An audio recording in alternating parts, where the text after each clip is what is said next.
E aí pessoal, aqui é o Figueira de Livros e hoje a gente vai falar sobre um livro apenas.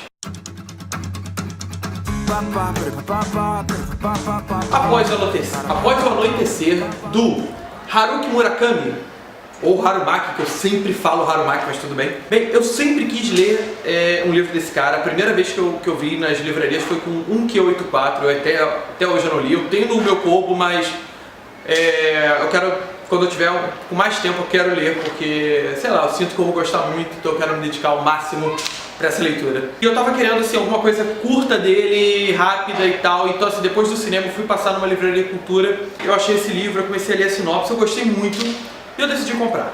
E assim que eu decidi comprar, cheguei em casa e eu decidi ler.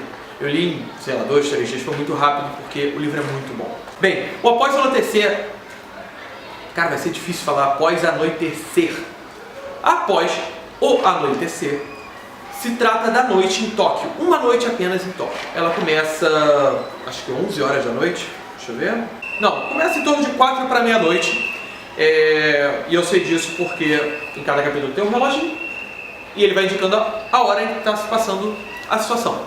E ele vai até o amanhecer da cidade de Tóquio. E ele quer mostrar, é um romance que tenta retratar tudo aquilo que acontece enquanto você dorme. É muito bom porque assim, ele vai tratar, o foco central são duas irmãs, Mari Asai, que é uma menina que abandona a casa dos pais e assim, ela não, por algum motivo ela não aguenta ficar em casa, ela decide passar essa noite pelas ruas, seja em cafés, seja em qualquer outro lugar. E a irmã dela, Eri, é uma modelo e que por algum motivo, parênteses, está na sinopse, não é spoiler, ela está dormindo há 2 meses e não desperta, tipo uma bela adormecida da vida moderna.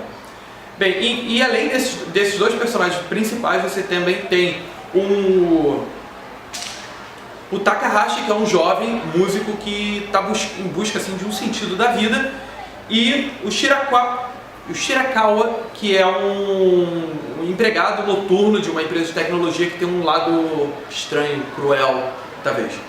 Bem, e o romance ele vai entrelaçando a história, ele vai fazendo de forma com que todas as histórias convirjam para o mesmo ponto. Convirjam ou converjam? Ah, cara, não vou procurar agora, vou fazer o vídeo. E assim, é impressionante a forma da narrativa, é difícil explicar, assim, um romance... Eu gosto muito de um romance quando ele começa, assim, de leve, ele começa numa coisa meio real, no mundo real, e do nada ele sobe para o fantástico. Eu acho isso brilhante, eu gosto muito. E tem esse toque do Murakami, tem isso foi uma coisa que me fez querer muito ler o Harumaki. E, cara, valeu muito a pena a história. Eu ficava imaginando como é que ele ia fazer isso, se ele ia forçar a barra, se ele ia criar uma big trama, estilo Crash no limite, pra botar todo mundo na mesma situação. E não, ele faz de uma maneira muito mais sutil, muito mais inteligente, ele não tá ali duvidando da sua inteligência, da sua capacidade de absorver a história, de compreender o que realmente importa nessa história, em todos os sentidos de cada um dos personagens. Então assim, e a narrativa dele é muito boa. Uma coisa assim, um aspecto muito interessante da história dele, o início vocês já vão entender o que é o mais interessante da história. Estamos vendo a imagem da cidade. Ela é captada pelo olhar de um pássaro notívago a sobrevoar bem alto no céu. A cidade, em perspectiva, é um ser vivo gigante, um aglomerado de vidas que se entrelaçam. Inúmeros vasos sanguíneos estendem-se às mais recônditas extremidades do corpo, circulando sangue e substituindo células ininterruptamente. Mais à frente ele fala, o nosso olhar escolhe um local de alta concentração de luzes e ajusta o foco.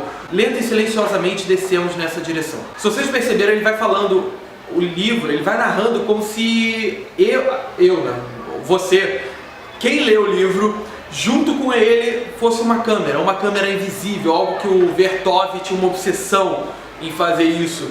E você é uma câmera invisível, você está olhando as coisas, você é apenas um mero espectador, você não pode interagir, você não consegue julgar, você pode apenas deduzir. Isso também é muito interessante porque a gente tem uma mania de quando ver as pessoas, a gente tende a rotular as pessoas. E rotular num sentido assim, determinístico e pum, pra sempre. Você olhou a pessoa, você falou, cara, essa pessoa parece um palhaço, e você vai pra sempre achar que essa pessoa é um palhaço. e ele já propõe uma coisa diferente. Espera aí, vamos interpretar, vamos tentar compreender, vamos ser um espectador. Ele usa uma coisa que o Geertz, que é um antropólogo, ele fala assim, que em terra de cego quem tem um olho não é um rei, é meramente um espectador. E é justamente isso, é isso que ele propõe. Vamos olhar a situação, vamos olhar Tóquio, mas não com aquele olhar de, cara, isso não. Nós vamos olhar como observador. Se a gente vê uma cena que não gosta, a gente só está olhando. A gente pode julgar pra gente, mas a gente não pode determinar, porque a pessoa não é tão simples assim. E assim, é encantador, vale muito a pena, realmente. Bem, se vocês gostaram, dê um joinha, ajudem a compartilhar, não se esqueçam de se inscrever no canal do Figueira de Livros, aqui embaixo, e não se esqueçam de participar da promoção que está rolando até final do mês, a promoção de 1 ano do canal Figueira de Livros, tá bom? Até a próxima!